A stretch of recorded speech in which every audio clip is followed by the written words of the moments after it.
우리 지난 시간 이어서 누가복음 15장에 있는 말씀부터 함께 보고자 합니다. 누가복음 15장은 참 유명하고 잘 아시는 본문이기도 하죠. 그 잃은 것을 찾은 이들의 그 기쁨을 이제 우리에게 알려주고 있는데, 특별히 돌아온 탕자 이야기 같은 경우는 참 널리 알려져 있는 그런 이야기이기도 합니다. 그 탕자가 주인공이 아니라 그 탕자를 맞이하는 그 아버지가 주인공이시고, 그 아버지의 기쁨이 어떠할까를 좀 생각하자 하는 그런 말씀을 하고 계시는 것인데, 우리 15장 1절부터 같이 한번 봅시다.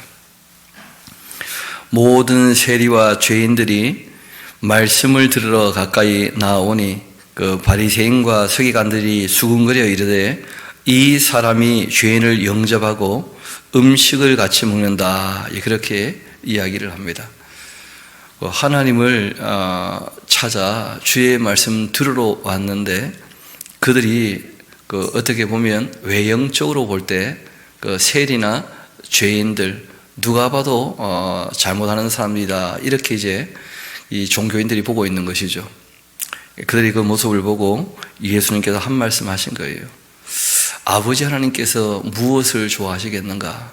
그 죄인들이 돌이켜 회개하고 주님 품에 안기는 것 당연히 좋아하지 않으시겠는가? 그런 얘기를 좀 하고 싶으셨던 거죠.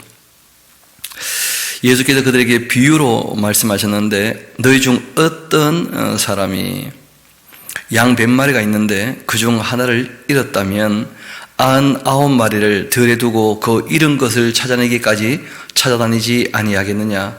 또 찾아낸즉 즐거워 어깨에 메고 집에 와서 그 벗과 이웃을 불러 모으고 말하되, 나와 함께 즐기자. 나의 잃은 양을 찾아내어노라. 그렇게 하리라.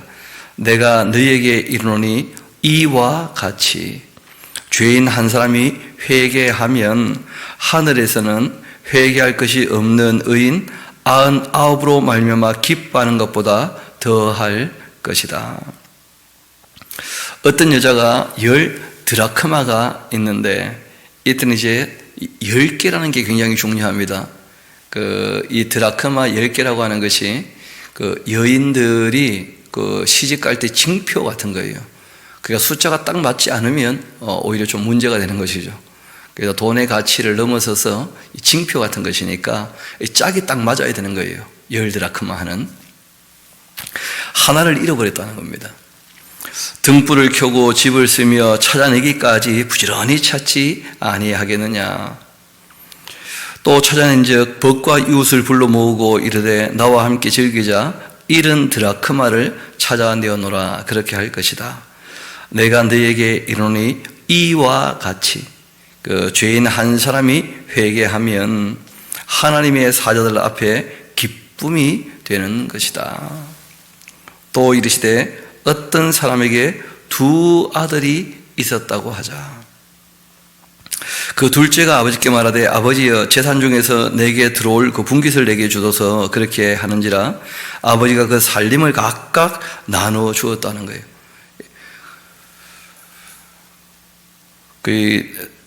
아버지가 죽기도 전에 유산을 요구했다는데, 근데 아버지가 참 지혜로운 것이, 거기 보면 둘째에게만 준 게 아닙니다. 각각 나누어 준 거예요. 첫째에게도 둘째에게도 그 유산이라 여길 수 있는 그 아버지가, 너희들 몫이라고 내가 여겼던 것 내가 다 그럼 먼저 나누어 주마, 이렇게 하신 겁니다. 각각 나누어 주었어요. 그 며칠이 안 되어 둘째 아들이 재물을 다 모아가지고 먼 나라에 가 거기서 허랑방탕하여 그 재산을 낭비했는데, 다 없앤 후 그 나라에 크게 흉년들어 그가 비로소 궁핍한지라. 가서 그 나라 백성 중 한 사람에게 붙여 살았는데, 그가 그를 들로 보내어 돼지를 치게 하였는데, 그가 돼지 무는 쥐염 열매로 배를 채우자 하되 주는 자가 없었다는 거예요.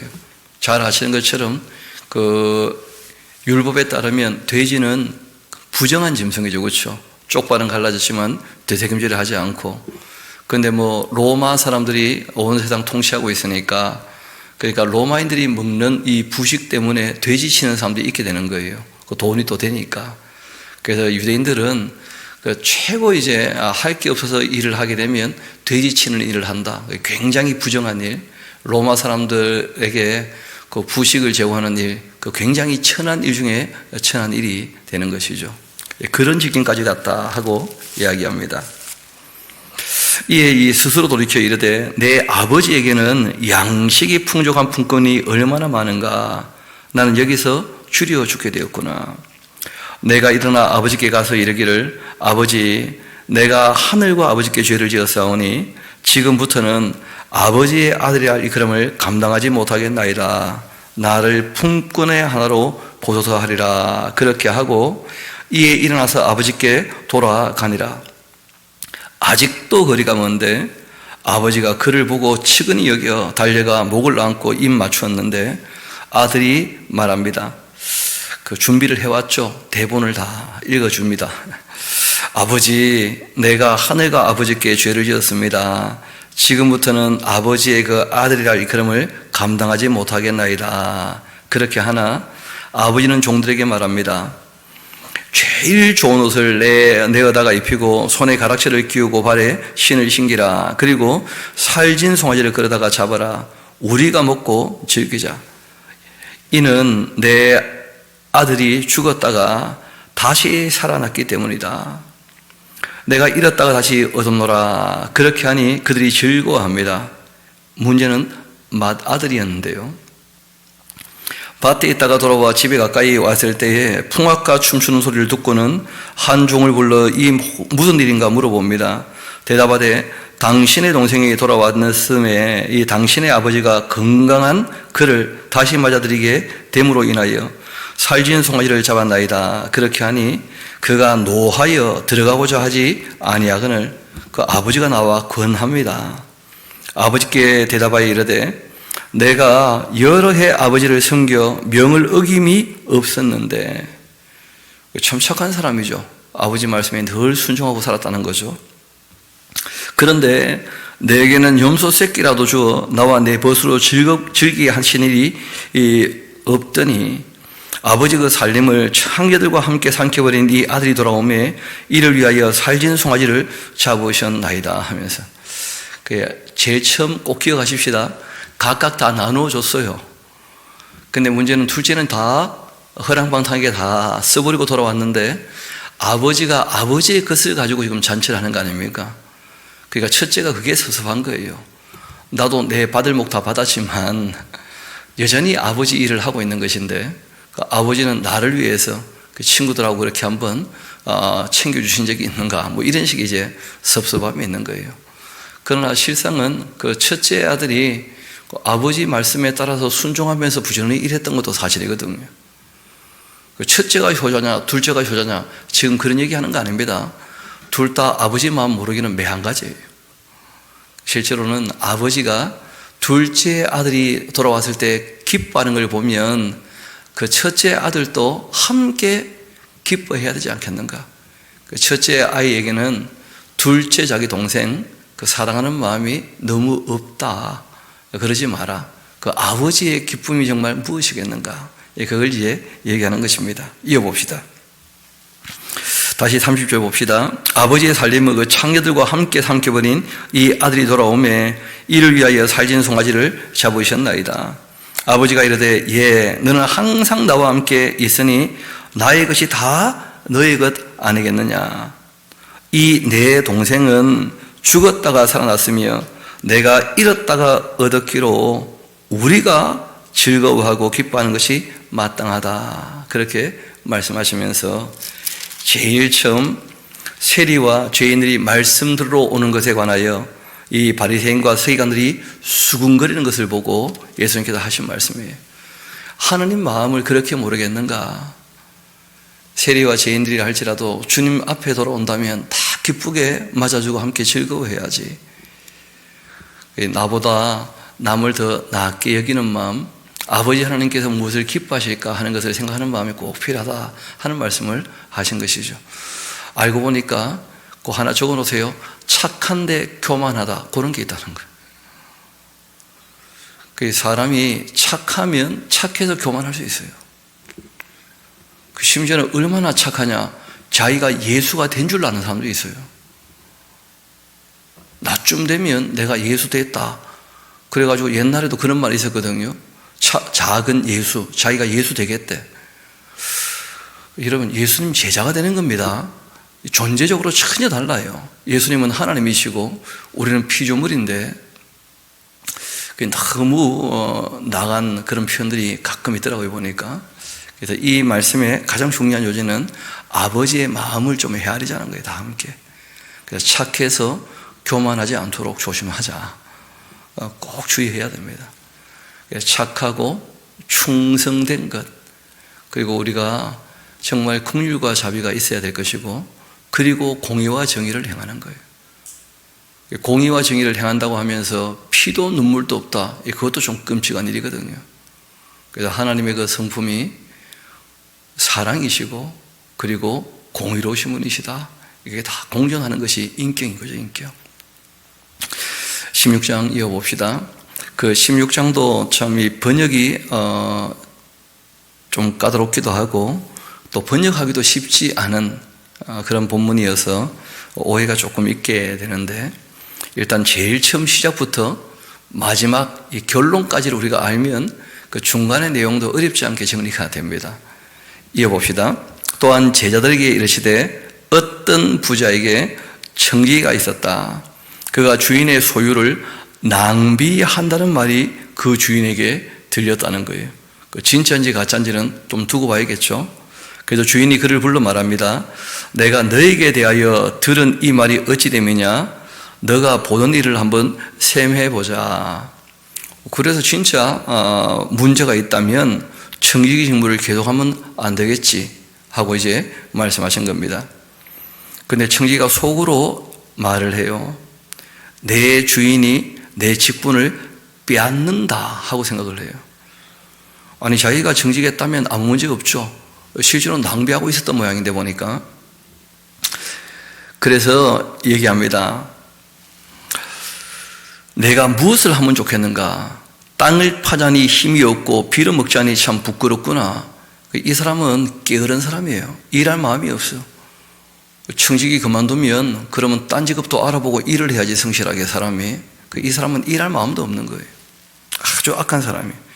일 안 하고 돈 벌려고 하면 적어놓으세요. 사기치는 수밖에 없다, 그런 거죠. 그래서 공금을 횡령을 합니다. 아주 악한데 더 악한 사람이. 내가 할 일을 알아도다. 아주 악한 일입니다. 이렇게 하면 직분을 빼앗긴 후에 내가 아무 일을 안 해도 사람들이 나를 자기 집으로 영접해서 나를 챙겨줄 거다. 그 챙김을 받으려면 내가 먼저 한몫 지어줘야지. 이런 식으로 지금 하는 겁니다. 주인에게 빚진 자를 일일이 불러다가 먼저 온 자에게 이르되 너가 내 주인에게 얼마를 빚졌냐 하면서 그 주인의 것을 가지고 자기가 빚을 탕감해요. 자기 권한도 아닌데. 근데 지금 그런 역할을 하고 있는 입장이거든요. 말하기를 기름 100마리입니다 했더니 이르되 여기 내 증서 가지고 빨리 앉아 50에라 써라. 또 다른 이에게 이르되 너는 얼마를 빚졌냐? 이르되 밀 100석입니다. 이르되 여기 내 증서 가지고 80에라 쓰라 하였느니라. 주인이 이 옳지 않은 청지기가 일을 지혜롭게 하였으므로 칭찬하였으니, 이게 번역이 좀 이상하게 됐다는 거예요. 우리가 쉽게 이해할 수 있는 표현을 한다면 이런 겁니다. 주인이 이 옳지 않은 청지기가 불의하다는 걸 명확히 얘기하고 있습니다. 그렇게 약삭빠르게 일을 했기 때문에 자기를 위해서 칭찬하였겠느냐? 칭찬하였다. 그래, 칭찬했어. 그러니까 이거는 분위기가 반어법인 거예요. 그러니까 평서문으로 그냥 번역을 해놓으니까 그 전체 분위기를 파악하지 못하면 평서문으로 읽히는 거죠. 원래 반어법으로 우리가 이걸 번역을 했으면 분위기를 훨씬 더 바르게 이해할 수가 있는데, 그리고는 한 말씀 하십니다. 이 세대의 아들들이 자기 시대에 있어서는 빛의 아들들보다 더 지혜로운 것처럼 그렇게 보일 거라는 거예요. 그 지혜로움이니라 이러니까 또 이게 문제가 되는 거라. 사람이 주인을 바라보지 않고 영혼을 바라보지 않고 이 땅의 돈만 생각하며 살았을 때 이 땅 사람들이 하나님 나라로 이끌 수 있겠냐는 거예요. 하나님 나라의 주인은 하나님이신데. 좀 더 이어봅시다. 내가 너에게 말하는데, 여기도 똑같이 그 반어법입니다. 불의한 그 재물을 가지고 친구를 사귀어봐라. 그러면 그 재물이 없어질 때에 그들이 너희를 영주할 조서로 영접할 거다 그래. 이 사람이 지금 공금을 횡령해서까지 남에게 한몫 지어주고 그리고 밖에 나가서 이제 그들에게 도움을 받으려고 하는데, 문제는 도움을 줘도 한계가 있을 거 아니에요. 그 돈 다 딱 계산 끝나버리면 그 다음은 또 어떻게 하려고 하냐, 그런 표현이거든요. 왜냐하면 뒤에 보면 그 결론이 나오기 때문이에요. 다른 해석은 없습니다. 그 정황을 가지고 다른 해석을 하려고 애쓰는 사람들 꽤 있던데 보니까, 여러분 그 서론과 결론을 보면 결론이 딱 지어져 있어요. 그래서 결론과 다른 해석이 나올 수 없습니다. 이어봅시다. 지극히 작은 것에 충성된 자, 큰 것에도 충성되는 것이고, 지극히 작은 것에 불의한 자는 큰 것에도 불의할 것이다. 너희가 만일 이 불의한 재물, 그러니까 불의한 재물 하니까 이게 또 문제가 되는 것인데, 이 땅에 있는 그 재물에도 충성하지 아니한다면 누가 참된 것을 가지고 너희에게 맡기겠느냐. 너희가 만일 남의 것에 충성하지 아니한다면, 주인의 재물에 충성하지 않고 공금 횡령해서까지라도 자기의 앞날의 어떤 풍요를 추구하려고 한다면 누가 너희의 것을 너희에게 주겠느냐. 하늘에 그의 상이 있겠냐는 거예요. 13절이 그 결론인데 같이 한번 읽어봅시다. 시작. 집 하인이 두 주인을 섬길 수 없나니 혹 이를 미워하고 저를 사랑하거나 혹 이를 중히 여기고 저를 경히 여길 것임이니라. 너희는 하나님과 재물을 겸하여 섬길 수 없다는 거예요. 그럼 한번 물어봅시다. 불의한 청지기는 주인에게 충성한 겁니까? 돈이면 다 된다고 생각한 겁니까? 재물을 섬긴 사람이에요. 불의한 청지기는. 주인을 정말 섬겼다면 자기 잘못을 인정하고 회개를 하든지, 아니면 정신 차리고 다시 일을 하든지, 아니면 참 주인에게 불충해가지고 쫓겨나지만 지금이라도 정신 차리고 땅을 파든지 뭐 정직하게 일하고 살아가겠다, 이렇게 해야지 되는 거 아니겠어요? 돈만 있으면 다다 생각을 하니까 공금 횡령해도 괜찮다고 보는 거예요. 지금 우리가 그런 거 보고 있지 않습니까? 화천대유 사건 같은 거 보면 돈만 많으면 최고라고 보는 거예요. 국민의 공복이라면 국민에게 충성을 해야지. 그 이 땅에 있는 그 재물에 대해서도 정직하지 않는데 영원한 걸 받을 수 있겠냐는 거예요. 그 있을 수 없는 얘기입니다. 그래서 이 땅에서부터 착하고 충성되게 살아가야 돼요. 결론이 13절에 나왔기 때문에 예수님이 내린 결론과 다른 결론을 도출한다, 그건 다 잘못된 해석입니다. 이어봅시다. 바리새인들은 돈을 좋아하는 사람들이었어요. 이 모든 걸 듣고 비웃습니다. 참 악한 사람들이죠. 하나님 믿는다고 하면서도 여전히 돈을 좋아하는 사람들이에요. 그때 예수님께서 한 말씀 하십니다. 너희는 사람 앞에서 스스로 옳다 하는 자들이다. 사람들은 불의한 청지기 보고, 야, 억수 머리 잘 돌렸네. 왜냐하면 쫓겨나고 난 다음에 살 길이 열렸으니까 뭐 그럴 수 있다는 거예요. 이 세상 사람들은. 왜냐하면 하나님의 심판대를 두려워하지 않으니까. 너희 마음을 하나님께서 아시지 않느냐. 사람 중에 높임을 받는 것은 하나님 앞에 오히려 미움을 받는 것이다 하면서 아주 경고하신 내용입니다. 또 율법과 선지자는 요한의 때까지고, 그부터는 하나님 나라의 그 복음이 전파되어서 사람마다 그리로 진입하게 된다. 여러분 잘 아시는 것처럼 율법이라고 할 때는 그 정죄가 있지 않습니까? 그 복과 저주가 명확하지 않습니까? 그런데 예수님께서 지금 죄인을 부르러 오셨다는 거예요. 그래서 회개하면 용서하신다. 이 복음으로 하나님께 얼마든지 나올 수 있다는 거예요. 그런데 이 종교인들이 자기들이 만든 유전과 전통 때문에 하나님께 나오는 사람들에 대해서 폄하하고 조롱하고 오히려 그들을 받아주는 예수님에 대해서 문제를 삼고 지금 이러고 있는 것이거든요. 그래서 예수님께서 말씀하신 겁니다. 아버지 하나님께서 용서하신다는데 더 이상 뭐가 필요한 거냐? 하나님 찾아오면 다 용서하신다는데. 하나님 나라의 그 복음이 전파되어서 사람마다 그 복음으로 말미암아 하나님 앞에 나오는 것이다. 그렇지만 이어 말씀하십니다. 오해가 또 있을까 봐 율법의 한 획이 떨어짐보다 천지가 없어짐이 쉬울 것이다. 무릇 자기 아내를 버리고 다른 데 장가드는 자 간음하는 것이고 무릇 버림당한 여자에게 장가드는 자도 간음하는 것이다. 이런 복음을 통하여 주님 앞에 와서 용서받았다면 용서받은 다음에는 또 어떻게 살아야 됩니까? 율법은 한 획도 떨어지지 않습니다. 그러니까 우리가 구원받기 위하여 율법을 지키는 것이 아니고 하나님의 은혜를 경험했다면 하나님의 율례와 법도는 너무나 소중한 거라는 거예요. 원래부터 애굽에서 불러내어서 그 자유한 사람들이 사는 방법으로 주신 게 율법이거든요. 율법. 실제로 사랑의 법이고 그리고 사랑하는 가장 기본적인 어떻게 보면 최소한의 기준인 거죠. 그보다 못하면 사랑하는 게 아니에요, 이미. 그래서 하나님의 그 은혜와 사랑 또 진리를 알지 못해서 죄 가운데 헤매다가 하나님께 돌아와서 용서받게 되었다면 그 다음에는 하나님의 뜻을 따라 사는 것이 지극히 당연한 것 아닌가 하고 말씀하신 것이죠. 이어봅시다. 이 당시 사람들이 그 오해였던 겁니다. 그게 뭐냐면 율법을 지켰기 때문에 복을 받았고 복을 받았기 때문에 부자가 되었다 이런 식으로 생각하는 거예요. 근데 그거는 개인적인 문제가 아니었고 원래 한 국가에 대한 문제였던 거죠. 이스라엘 나라가 제사장 나라가 되도록 그렇게 하셨던 것이었거든요.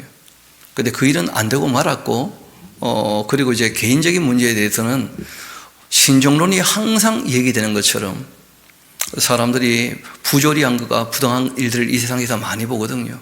좀 전에 우리가 봤던 것처럼 약속받은 사람이 머리 돌려가지고 이 땅에서는 더 많은 걸 움켜잡을 수 있다는 거예요.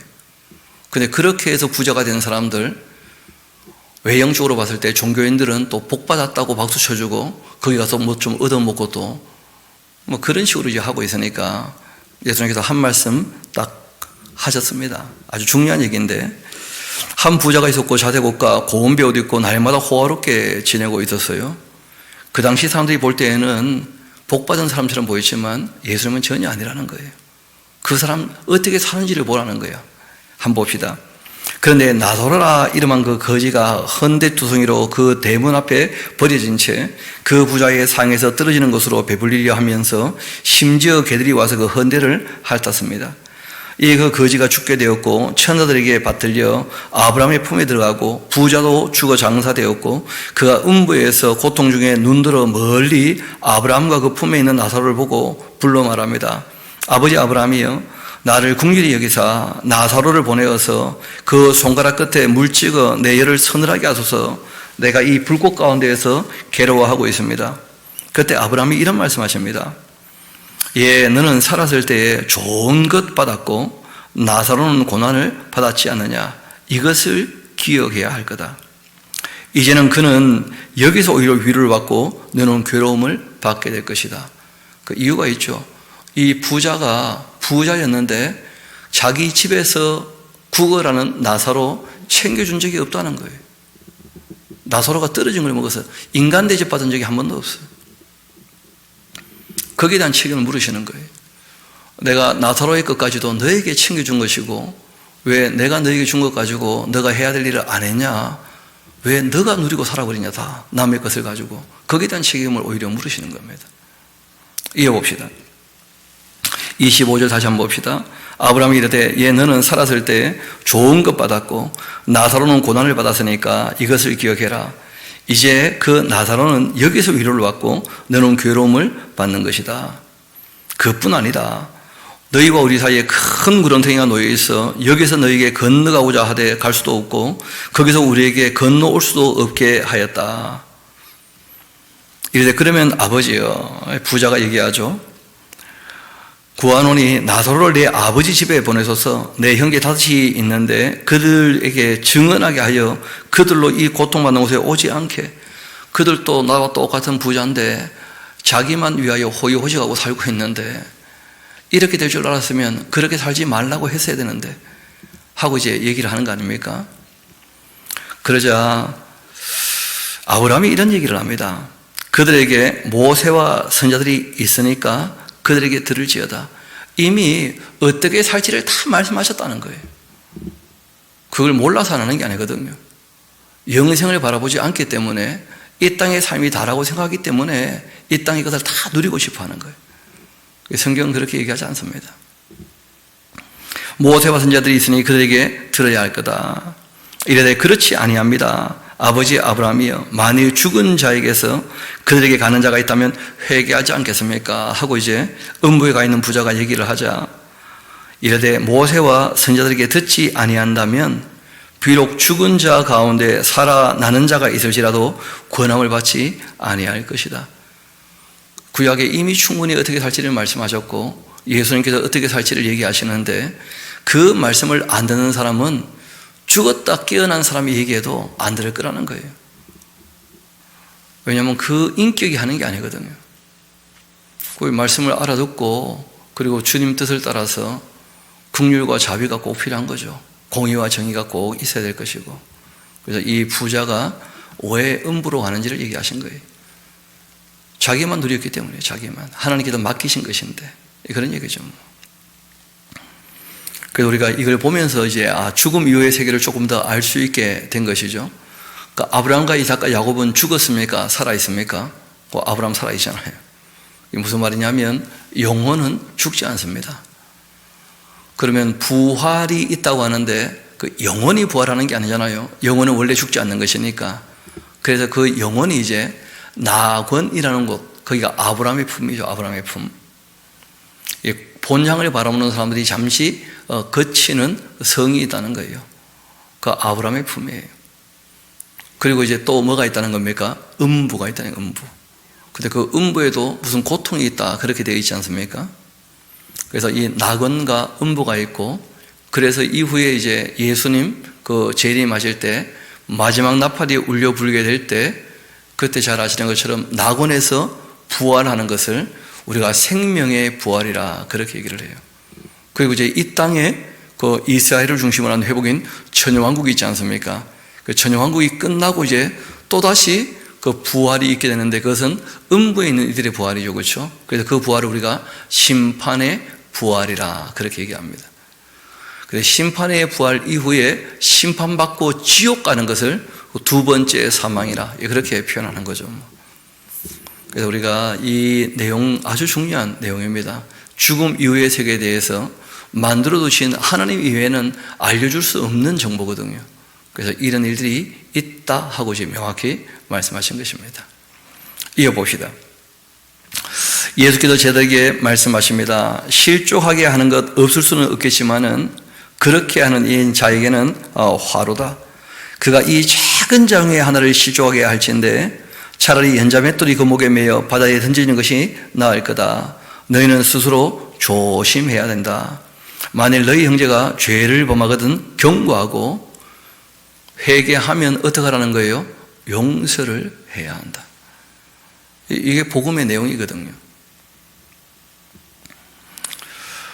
만일 하루에 7번이라도 너에게 죄를 짓고 7번 내게 돌아와 내가 회개하노라 그렇게 하거든 너는 뭐 하라는 거예요? 용서하라. 왜 그렇죠? 하나님께서 용서하시니까, 받아주시니까. 사도이 주께 여쭤봅니다. 우리에게 믿음을 다하소서. 그렇게 했더니 주께서 말씀하시죠. 너희에게 겨자씨 하나일 만한 믿음이 있었더라면 이 뽕나무도로 뿌리가 뽑혀 바다에 심기어라 그렇게 하였을 것이고 그것이 너희에게 순종하였을 거다. 너희 중 누구에게 밭을 갈거나 양을 치거나 하는 종이 있어서 밭에서 돌아오면 그대로 곧 와 앉아서 먹으라 말할 자가 있겠느냐. 도리어 그대로 내 먹을 것을 준비하고 띠를 띠고 내가 먹고 마시는 동안 수종 들고 너는 그 후에 먹고 마시라 하지 않겠느냐. 명한 대로 하였다고 종에게 감사하겠느냐. 이와 같이 너희도 명령을 받은 것 다 행한 후에 이르기를 우리는 무익한 종이라 우리가 해야 할 것을 한 것뿐이라 그렇게 해야 한다. 믿음을 다하여 주옵소서 할 때 예수님 대답이 믿음에 대하여 내가 믿음이 좋다 나쁘다 내가 결론 낼 수도 없고 내가 판단 내릴 수도 안 되는 거예요. 누가 인정해야 되는 겁니까? 하나님께서 인정해야 돼. 그래서 늘 하나님 앞에서 일하는 종의 자세를 갖추어야 한다. 그 얘기를 하신 거예요. 그래서 참된 믿음은 주인이 정말 하나님이 주인이시다. 이걸 명확히 하는 게 믿음의 가장 기본이에요. 이와 같이 하고 말씀하신 것이죠. 우리가 해야 할 것을 한 것뿐입니다 하는 그런 삶의 자세가 꼭 필요하다. 내가 이만큼 했으니까 뭘 주시오 하는 것이 좋은 자세가 아니라는 거예요. 한 것을 한 것뿐입니다. 이렇게 돼야죠. 예수께서 예루살렘으로 가실 때에 이 사마리아와 갈릴리 사이로 지나가시는데 한 마을에 들어가셨더니 나병 환자 10명이나 예수를 만났고 그리고 멀리 서서 소리 높여 말합니다. 예수 선생님, 우리를 불쌍히 여겨주십시오. 그렇게 하거늘 보시고 이르시되 가서 제사장들에게 너희 몸을 보여라 하면서 레위기 13장 14장에 나오는 그 나병 환자들 또 그 정결케 되는 그 규례들 다 알고 계시니까 그렇게 하라고 이제 말씀하신 거예요. 그렇게 하셨더니 그들이 가다가 깨끗함을 받게 된 겁니다. 처음에는 다 순종한 거죠. 제사장에게 보이라고 하니까. 그러니까 그러면 될까 싶어서 다 가다가 나왔어요. 문제는 그 중에 한 사람이 자기가 나은 것 보고 큰 소리로 하나님께 영광을 돌리며 돌아와서 예수의 발 앞에 엎드려 감사했다는 거예요. 그는 사마리아 사람이었는데 예수께서 대화에 이르시되 10사람이 다 깨끗함을 받지 아니하였느냐? 그런데 그 9은 어디에 있느냐? 이 이방인 외에는 하나님께 영광을 돌리러 돌아온 자가 없느냐? 그렇게 하시고 그에게 이르시되 일어나 가라. 너의 믿음이 너를 구원한 것이다 하고 말씀하셨습니다. 순종해서 병 나은 것은 10명이 다 나았다는 거예요. 이 땅의 복을 다 받았죠. 그런데 문제는 그 은혜를 베푸시는 하나님께 감사할 줄 아는가? 그건 또 딴 문제입니다. 하나님과 바른 관계에 들어간다는 것은 단지 그 말씀에 내가 무조건 순종하겠다 그런 게 아니에요. 관계가 더 우선이라는 게 관계가. 누가 하셨는가? 감사하는 사람, 그 사람에 대해서 예수님께서 정말 궁극적인 구원에 대한 말씀을 하신 거예요. 궁극적인 구원. 하나님을 아는 지식이라는 것이 굉장히 중요합니다. 영생이야말로 하나님과 그 아들 예수 그리스도를 아는 것이거든요.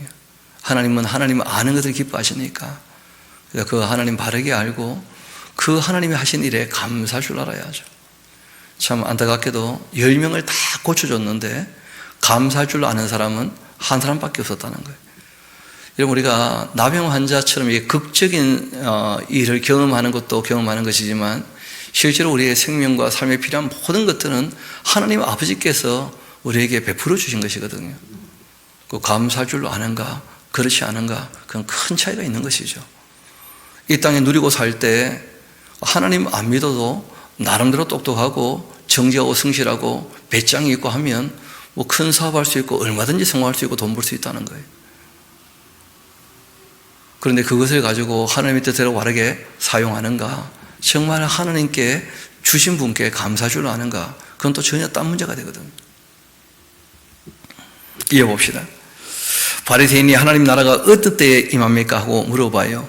그 7개의 그 하나님 나라 얘기했던 거 기억나실 텐데 일단 먼저 또 읽어봅시다.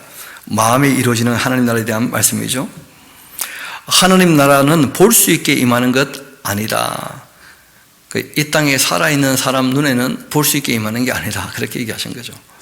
또 여기 있다 저기 있다 그렇게도 못할 거다. 그리고 그 하나님 나라 너희 안에 있다.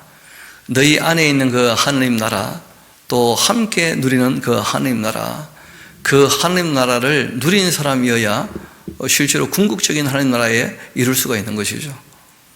이 땅에서 하나님과 사귐이 없었다. 하나님께 돌이키고 하나님이 받아주지도 않으시고 그러면 안 되는 거죠. 하나님께로 돌이키고 용서받고 죄사함 얻어서 성령께서 함께 하셔서 이 땅에서 주님의 몸된 교회가 되어서 그 마음에 하나님 나라가 이루어지고 또 함께 하나님 나라를 일구어가고 그런 사람들에게 궁극적인 하나님 나라가 주어지게 되는 것 아니겠어요? 이어봅시다. 또 제자들에게 이르시되 때가 이를 텐데 너희가 인자의 날 하루를 보고자 해도 보지 못할 거다. 사람이 너희에게 말하되 보라 저기 있다 또 보라 여기 있다 그렇게 할 텐데 그러나 너희는 가지도 말고 따르지도 마라. 구원이 여기 있다 저기 있다 그런 거 하지 말라는 거예요. 너희 안에 하나님 나라가 이루어졌는지가 중요한 것이니까 하나님 나라가 여기 있으니까 나를 따르시오. 그 사람을 따르는 것 자체가 이미 올바른 신앙이 아니에요. 그래서 누가 무슨 말을 해도 스스로 말씀을 바르게 정리하고 정말 주의 말씀을 따라 살도록 힘쓰고 있어야지. 그 위대한 사람들이 나타나니까 자꾸 사람을 따라가는 사람들이 생겨나는 거예요. 그 위험할 수 있습니다. 이어봅시다. 번개가 하늘 아래 이쪽에다 번쩍이어 하늘 아래 저쪽까지 비친 같이 인자도 자기 날에 걸어할 것이다. 예수님 재림은 다 알게 오시는 것이니까. 그러나 그가 먼저 많은 고난받으며 이 세대에게 버림받아야 할 것이다. 노아의 때에 된 것 같이 인자의 때에도 그러할 거다. 노아가 방주에 들어가던 날까지 사람들이 먹고 마시고 장가들고 시집가고 하던데 홍수가 나서 그들이 다 멸망시켰고 그들을 또 롯의 때와도 같을 거다. 사람들이 먹고 마시고 사고 팔고 심고 집을 짓더니 롯이 그 소돔에 나가던 날 하늘부터 불과 유황이 비오듯 해서 그들을 멸망시켰다. 인자가 나타난 날에도 이러할 것이다. 알아듣는 사람은 나오겠지만 대부분 다 알아듣지 못할 거죠. 그날 만일 사람이 지붕에 있고 그 세간에 그 집안에 있으면 그들 가지로 내려가지 말고 밭에 있는 자도 그와 같이 뒤로 돌이키지 말 것이니라. 롯의 처를 기억해야 될 거다. 롯의 처는 나온 것처럼 보였는데 그 마음이 여전히 어디에 있었습니까? 소돔과 고모라에 자기들이 누리던 그 풍요로움에 그래가지고 뒤를 돌아보다가 소금기둥이 되고 말았죠. 롯의 처를 기억하라 하고 말씀하십니다. 실상은 그 마음이 어떠한지 잘 봐야 됩니다. 이어봅시다. 무릇 자기 목숨을 보존하고자 하는 자 잃을 거고 잃는 자 살게 될 거다. 내가 너희에게 이르노니 그 밤에 둘이 한 자리에 누워 있음에 하나는 내려감을 얻고 하나는 버려둠을 당할 것이고 두 여자가 함께 맷돌을 갈고 있음에 하나는 내려감을 얻고 하나는 버려둠을 당할 것이라. 그렇게 말씀하셨습니다. 또 없음 되어 있는데 그 어떤 사본에는 있죠. 왜냐하면 다른 복음서에 기록되어 있거든요. 두 사람이 밭에 있는데 한 명은 데려감 당하고 한 명은 남아있을 것이다. 그런 말씀들이에요. 어떤 분이 이걸 읽다가 그렇구나 하고 얘기한 것 중에 하나가 뭐였냐면 지구는 둥글다는 거예요. 그래서 한쪽은 밤이고 한쪽은 낮이죠. 잠을 자는 사람이 있고 바디를 하는 사람도 있고 맷돌을 가는 사람도 있고 그 지구가 둥그니까 그렇죠. 그래서 어느 지점을 중시해서 이제 몇 시에 온다 이런 게 아니고 시와 때 이런 건 중요한 게 아니고 한쪽은 밤일 것이고 한쪽은 낮일 것인데 예수님 오실 때 다 데리고 갈 사람 다 데리고 가실 겁니다. 그렇게 이제 얘기를 하시는 것인데 우리가 뭐 이렇게 얘기가 나왔으니까 헷갈릴 수도 있을 수 있어서 다시 한번 잠깐 말씀을 드립니다. 천국이라고 할 때 그 근본적인 천국이 이게 원래 천국입니다. 원래 삼위일체 하나님께서 계시는 그 천국이 있지 않습니까? 또는 뭐 하나님 나라, 그 하늘나라. 그 아주 근본적인 그 천국에서 하나님이 그 천사들도 만드셨고 또 우주 만물도 창조하시고 그리고 이제 물질 세계 아래에서 그 지구라는 별에 에덴 동산을 창설하시고 하나님의 형상인 사람을 두셨기 때문에 그 에덴 동산도 일종의 이제 천국이죠. 그 천국이라고 할 때에는 두 가지 아주 기본적인 개념이 꼭 필요합니다. 우리가 생각하는 국가라는 개념하고는 많이 다릅니다. 그 천국이라고 할 때는 하나님의 통치가 있고 또 하나님과 사랑의 교제를 하고 있는가. 사랑의 나라죠. 하나님이고 사랑이시니까. 그래서 이제 하나님의 그 통치 아래에 하나님을 사랑하는 바로 거기가 또 천국인 거예요, 어떻게 보면. 그래서 에덴 동산도 일종의 천국이었는데 잘 아시는 것처럼 생명나무 열매를 먹은 게 아니고 선악과를 먹음으로써 이제 에덴 동산은 끝났죠. 그리고 이제 예수님께서 말씀하시는 것이 이 복음이 이제 전파되고 있으니까 그 회개하고 용서받으면 죄사함 얻게 되어지고, 그러면 당연히 이제 하나님의 통치와 함께 하나님의 그 사랑의 말씀, 그 진리의 말씀을 따라 사는 하나님과 교제하는 이제 일들이 회복되는 것이니까 너희들 마음의 천국이 이미 이루어진다는 거예요. 여기 있다 저기 있다 할 필요 없이. 그리고 그렇게 이제 마음의 천국이 이루어지는 사람들이 함께 어우러져서 정말 주님의 몸된 교회를 바르게 섬기고 주님의 뜻을 따라 산다면 바로 거기가 또 천국이 되는 것이죠. 실제로는 이 땅에 있는 주님의 교회는 또 하나의 천국인 거예요. 그렇지만 그런 이 천국은 잘 아시는 것처럼 영원하지 않죠. 다 임시적인 것입니다. 에덴 동산도 그러하고 우리 마음의 천국도 그러하고 또 우리들이 함께 읽어가는 천국도 마찬가지고, 그리고 또 이제 죽은 사람들의 그 영혼이 낙원과 음부로가 있다고 할 때 낙원이라고 하는 것도 일종의 천국이죠. 그러나 거기는 이제 영혼이 머무는 곳이고 부활할 때 이제 끝나는 거예요. 그러니까 한시적이고 임시적인 천국입니다. 그리고 또 이 땅에 이제 잘 아시는 것처럼 마지막 나팔에 교회는 낙원에 있던 주님의 몸된 교회는 부활에 참여하게 될 것이고, 이 땅에 이제 인침받은 사람들은 휴거될 것이고, 그렇게 교회가 완성된 다음에 이제 진노의 대비 부어져서 이 땅에 악이 다 진멸당하면 그 다음 천년왕국으로 이제 이어지게 되죠. 이 땅이. 그래서 그 천년왕국은 이스라엘을 중심으로 한 회복의 때입니다. 예수님께서 통치하시는 다윗의 위에 앉아서 그 천년이라고 하는 한시적으로 딱 기간이 정해져 있는 천국이에요. 그런 천년왕국이라는 천국이 있죠. 그러니까 근본적인 천국, 또 에덴 동산, 우리 마음에 이루어지는 천국, 주님의 이 땅에 있는 주님의 몸된 교회라는 그 천국, 그리고 이제 낙원이라고 하는 천국, 그리고 천년왕국이라는 그 천국. 그 천년왕국이 끝나게 되면 다시 이제 그 마귀가 무정에서 풀려나서 곡과 마곡을 유혹을 해가지고 이제 마지막 전쟁을 하게 되지 않습니까? 그리고 악이 완전히 이제 진멸당하고, 그러고 난 다음에 궁극적인 천국이라 그래요.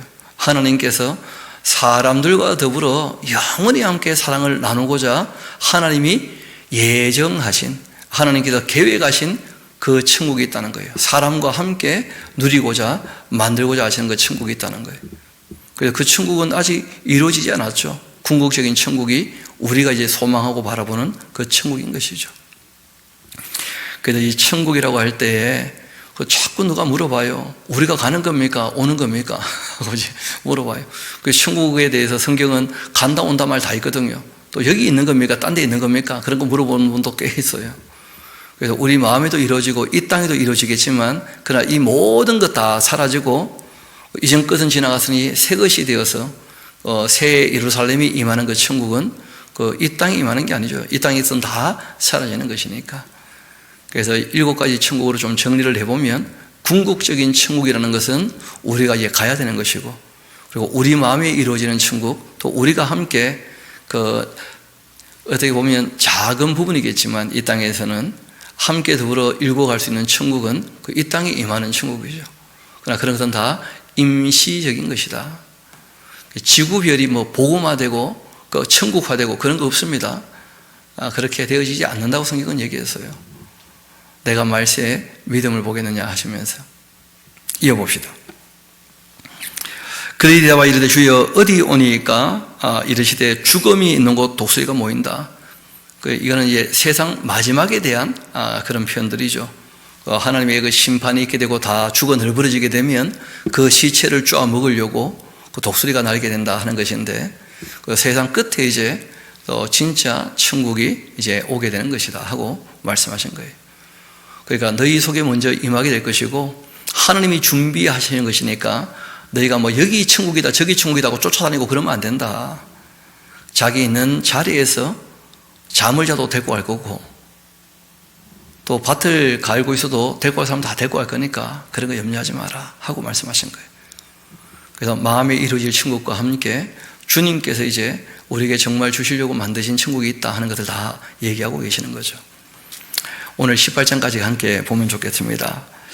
여러분, 그때 이 기도에 대해서 또 오해하시는 분들이 계시는데, 주님께서 내리신 결론 밖에 다른 해석을 하면 안 됩니다. 예수님께서 기도에 대해서 가르치실 때 이미 결론 내려놓고 얘기를 하셨어요. 우리 한번 봅시다. 예수께서 그들에게 항상 기도하고, 늘 말씀드립니다. 기도는 많이 하고 분량을 채우고 그런 게 아닙니다. 기도는 항상 쉬지 않고 범사에, 기도는 관계에 대한 문제고 방향성에 대한 문제입니다. 문제는 낙심을 한다는 것이 이미 그 대상에 대한 오해가 생겼다는 거예요. 그래서 정말 항상 기도한다면, 늘 주님의 뜻을 따르고자 한다면, 그러면 이 땅에 억울한 일이 있다 할지라도 뭐 하지 말라는 거예요? 낙심을 하지 말라는 거예요. 항상 기도하고 낙심하지 말아야 할 것을 비유로 말씀하신 거예요. 결론은 이미 다 내려져 있었어요. 그런데 이걸 가지고 뭐 불의한 청지기에 가서 요구하듯이 자꾸 보채라는 식으로, 예수님께서 그렇게 얘기하신 게 아니거든요. 기도했다면 뭐 하지 말라고요? 낙심을 하지 말라는 거예요. 낙심을. 정말 하나님을 아버지라고 고백을 하는데 왜 낙심하냐는 거예요. 왜냐하면 이 땅에는 부조리한 일들이 너무나 많고 악을 하나님께서 활동하게 허락하셨기 때문에 고난이 끊임없이 닥치거든요. 억울한 일도 얼마든지 있고. 이어봅시다. 이르시되 어떤 도시에 하나님을 두려워하지 않고 사람을 무시하는 재판장이 있었다. 나쁜 놈이죠. 그 도시에 한 과부가 있었는데 자주 그에게 가서 내 원수에 대한 원한을 풀어줘서 했다는 거예요. 왜 자주 갔느냐? 그 악한 놈이니까, 재판장이. 그가 얼마 동안 듣지 않고 있다가 후에 속으로 생각하되 내가 하나님을 두려워하지 않고 사람을 무시하고 있는데 이 과부가 나를 번거롭게 하니까 내가 그 원한을 풀어주겠다. 그렇지 않으면 늘 와서 나를 괴롭게 하리라 했다는 거예요. 번거롭게 했기 때문에 풀어주는 것은 악당이기 때문에. 불의한 재판장이야 번거롭게 해야지 들어주겠죠. 그런데 하나님은 하나님의 때에 심판하셔요. 그래서 이어 말씀하십니다. 주께서 또 이르시되 불의한 재판장 말한 거 들어봤지? 재판장이니까 재판을 할 거야. 불의한 재판장은 번거롭게 해야 재판을 할 거야. 하물며 하고 말씀하신 거예요. 그러므로 이렇게 하신 게 아니에요. 하나님께서 그 밤낮 부르짖는 하는 말씀은 이 세상에 부조리한 일들, 불의한 일들 너무나 많다는 거예요. 그래서 과부뿐 아니고 너무 많은 사람들이 불의함 때문에 괴로워하고 있는 것이죠. 택하신 자들의 그 원한을 당연히 풀어주지 않겠느냐. 그러니까 뭐 하지 말라는 거예요? 낙심하지 마. 낙담하지 말고. 하나님께도 반드시 갚을 때가 와. 이 세상에는 이 억울한 일을 당했던 과부 이외에도 너무나 많은 부조리가 있다는 거예요. 하나님께서 그 원한을 반드시 갚아줄 때가 오실 거니까 항상 기도할 때 뭐 하지 말라고요? 낙심을 하지 말라 한 거지 자꾸 하나님께 보셔라 이렇게 한 게 아니에요. 그들에게 오래 참으시겠느냐? 내가 너희에게 이르노니 속히 그 원한을 풀어주실 거다. 그리고 하신 말씀이 있죠. 그러나 인자가 올 때에 세상에서 믿음을 보겠느냐? 그러니까 하나님의 오래 참으심에 대해서 인정을 못하고 그걸 기다리지 못하고 자꾸 가서 보채고 있다면 그는 하나님을 불의한 분으로 이해하는 거예요. 우리 하나님은 불의한 분 아닙니다. 때가 되면 반드시 다 갚으실 거예요. 그러니까 하나님 앞에 정말 서 있다면 어떤 부조리한 일을 당해도 부당한 일을 당해도 뭐 하지 말라는 겁니까? 낙심을 하지 말라. 정말 하나님을 믿는다면, 정말 하나님께 기도했다면 낙심을 하지 마시라. 이게 이 교훈의 목적 아닙니까?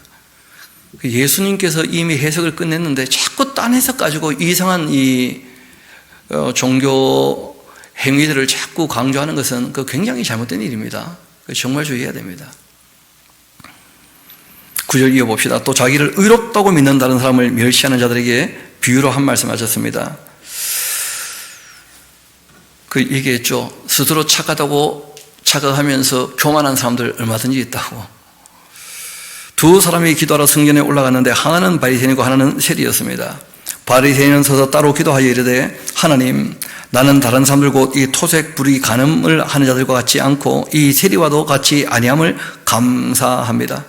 나는 일에 2번씩 금식하고 또 소득이에 11조를 드리나이다 하고, 세리는 이 멀리 서서 감히 눈들어 하늘을 쳐다보지도 못하고 다만 가슴치며 이르되 하나님이여 불쌍히 여겨주십시오. 나는 죄인으로소이다. 그렇게 했다는 거예요. 내가 너희에게 이르노니 이에 저 바리새인이 아니고 이 사람이 의롭다 하심을 받고 그 집으로 내려갔다. 무릇 자기를 높이는 자는 낮아지게 될 것이고 자기를 낮추는 자 높아지게 될 것이다. 사람들이 예수께서 만져주심을 바라고 자기 어린 아기를 데리고 오니까 쟤들이 보고 꾸짖습니다. 예전이나 지금이나 그런 게 종종 있죠. 애들은 가라 하면서 그런 게 있는 거예요. 그때 예수께서 그 어린 아이들을 불러 가까이 하시고 이르시되 어린 아이들이 내게 오는 것 용납하고 금하지 마라. 하느님 나라가 바로 이런 자의 것이다. 내가 진실로 너희에게 이르노니 누구든지 하느님 나라를 어린아이와 같이 받들지 않는 자라면 결단코 거기 들어가지 못할 것이다. 그래서 우리가 마태복음의 5편의 설교를 쭉 말씀드리면서 산상수훈과 그리고 또 제자 파송 설교와 또 천국에 대한 비유 설교와 함께 공동체 강화를 얘기할 때 그 공동체 강화의 가장 핵심이 뭐냐면 어린아이처럼 되어라 하고 이제 말씀을 하셨고 거기에 3가지 큰 중요한 모습이 나온다는 말씀드렸죠. 하나는 순종하는 것, 하나는 겸손한 자세, 그리고 또 하나가 뭐냐면 사모하는 마음이에요. 그 아이들에게 있는 그 사모하는 마음, 그런 마음은 참 크죠. 어른들은 해도 그만 안 해도 그만 그렇잖아요. 그렇죠? 그 애들은 그거 아니면 안 돼. 그냥 자기 인생을 걸고 어디 꼭 가야 돼. 그냥 그런 게 애들에게는 있다는 거예요. 예수님께서 적어도 하나님 나라에 대해서는 그런 사모하는 마음이 꼭 필요하다. 천국 가면 좋고 안 가도 그만이고 그러면 안 됩니다. 반드시 거기는 우리가 궁극적인 천국에 이르러야 되겠죠. 그래서 아이들의 그 사모하는 마음은 꼭 필요하다 하고 말씀하신 거예요. 다시 한번 11절 봅시다. 내가 진실로 너희에게 이르노니 누구든지 하나님 나라를 이 어린아이와 같이 받아들이지 않는 자 결단코 거기 들어가지 못할 것이다. 순수하게 사모하는 마음으로 그렇게 하나님 나라에 대해서 정말 말씀이 옳구나. 애들은 정말 그런 거 순진하게 믿는다 그러지 않습니까? 그래서 겸손한 자세, 순수함, 사모하는 마음 이런 게 꼭 필요하죠. 어떤 관리가 물어봅니다. 선한 선생님, 내가 무엇을 하여야 영생을 얻겠습니까? 영생에 관심이 있는 모양인데 그때 예수께서 이런 말씀하십니다. 내가 어찌하여 나를 선하다 일컫냐? 하나님 한 분 외에는 선한 이가 없다. 예수님 자신이 하나님인 것을 너가 지금 알아봤느냐 하고 이제 물어보는 거예요. 오히려 선하다고 하니까 하나님 한 분 이외에는 선하지 않는데 너가 나를 선하다고 한 거 보니까 내가 누구라고 생각하고 지금 그런 얘기를 하는 거냐 하고 이제 한 말씀 하신 거죠. 그리고 영생에 대한 이 질문에 대한 예수님 답은요 단순해요. 너가 계명을 알지 않느냐. 왜냐하면 계명을 지키는 것이 사랑하는 것이거든요. 하나님과 사랑의 교제가 돼야 되는 것이니까 그렇다면 정말 그 말씀 듣고 따르고 있느냐, 계명을 알고 있지 않느냐. 간음하지 말라, 살인하지 말라, 독실하지 말라, 거짓 증언하지 말라, 내 부모를 공경하라 그렇게 있지 않느냐. 여짜오되 이것은 내가 어려서부터 다 지키고 있습니다. 예수께서 이 말씀 들으시고 말씀하십니다. 내가 너에게 아직도 한 가지 부족한 것이 있다. 너에게 있는 것 다 팔아 가난한 자들에게 나누어 주라. 그리하면 하늘에서 너에게 보화가 있을 거다. 그리고 와서 나를 따라라.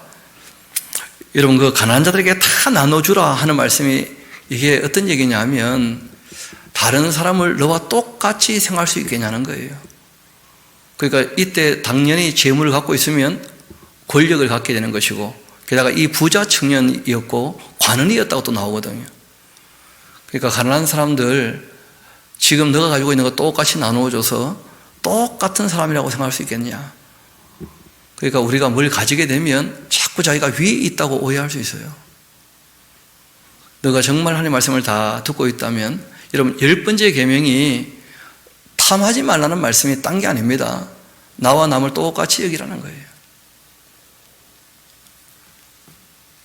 욕심 부리지 말라 하는 것이고 욕심 부리지 말라는 말씀의 가장 본질은 뭐냐면 나와 남이 똑같다는 것을 생각하고 함께 더불어 살 생각이 있어야 된다는 거예요. 함께. 그런데 문제는요, 그 사람이 큰 부자였어요. 이 말씀을 듣고는 심히 근심하게 되었다는 거예요. 예수께서 그를 보시고 이르시되 재물이 있는 자 하나님 나라에 들어가기가 참 얼마나 어려운지.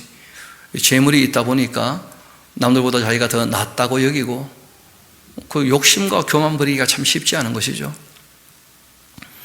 낙타가 바늘귀에 들어가는 것, 부자가 하나님 나라에 들어가는 것보다 쉬우니라 그렇게 하시니 듣는 자들이 이르되 그런즉 누가 구원을 얻을 수 있나이까 이르시되 무릇 사람이 할 수 없는 것 하나님은 하실 수 있다.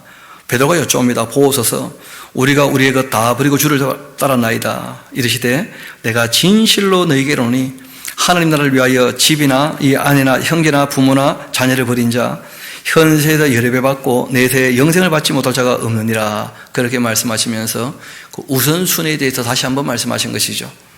늘 말씀드립니다마는 물질과의 관계 너무 중요합니다. 인간관계 정말 소중하죠. 하나님과 관계 가장 소중하죠. 다 소중하지만 우선순위가 있다. 가치에 있어서는 거기에 대한 말씀을 예수님께서 종종 하신 것을 볼 수 있습니다. 예수께서 12제자를 데리시고 이르시되 보라 우리가 예루살렘으로 이제 올라가는데 선자들을 통하여 기록된 모든 것이 이제 인자에게 응하게 될 것이다. 본인이 고난받으시고 죽으시고 부활하실 것, 승천하실 것 이런 것들을 이제 다 말씀하시는 것이죠.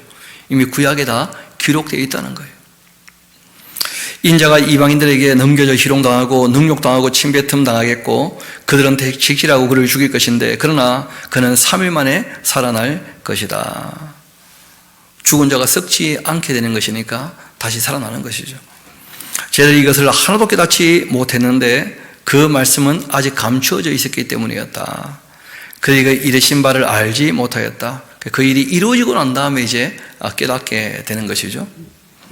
여리고에 가까이 하셨을 때 맹인이 길가에 앉아 구걸하다가 무리가 지나감을 듣고 이 무슨 일이냐 물은데 그들이 나사렛 예수께서 지나가신다 그렇게 하니 맹인이 외치르되 다윗의 자손 예수여. 그 구약에 예언된 메시아라고 예수님을 인정한 거예요. 이렇게 표현한 사람들이 그리 많지 않거든요. 그러니까 시각장애인이 예수님을 진짜 바르게 알아본 거죠. 구약에 예언된 그 다윗의 후손 예수요 하면서 나를 불쌍히 여기서 그렇게 하거늘 앞서가는 자들이 그를 꾸짖어 잠잠하라 그렇게 하는데 그가 더욱 크게 소질러 다윗의 자손이여 나를 불쌍히 여기서 그렇게 하는지라 예수께도 머물러 서서 명하여 데려오라 그렇게 하셨습니다. 그가 가까이 오매 물어보시죠. 너가 무엇 하여 주기를 원하냐 불쌍히 여겨달라고 하는데 아니 그 뻔한 거 아니겠습니까? 시각장애인인데 이르되 주여 보기를 원하나이다. 그때 예수께서 말씀하십니다. 보라 너의 믿음이 너를 구원한 것이다. 그가 곧 보게 되었고 하나님께 영광을 돌리며 예수를 따르게 되었고 백성들도 다 이를 보고 하나님을 찬양하였다. 그렇게 되어 있습니다. 오늘 우리 여기까지 함께 보게 될 터인데 오늘 같이 나누었던 말씀들 하나님께서 무엇을 기뻐하시는가 하나님의 기쁨에 함께 동참하는 저와 여러분 되기를 소망합니다. 또 우리가 다른 사람을 대할 때에도 나보다 남을 좀 더 낫게 여기고 이렇게 해야지 자기가 조금 착하다고 해서 교만이 들어올 수 있다는 것도 꼭 기억하시고 그리고 또 욕심이 생겨가지고 움켜잡고 나에게 뭔가 이 도움을 청하는 사람들 외면하는 일들이 있지 않도록 그렇게 우리 오늘 또 주님의 뜻을 따라 사는데 부족함이 없기를 소망합니다. 기도하시겠습니다.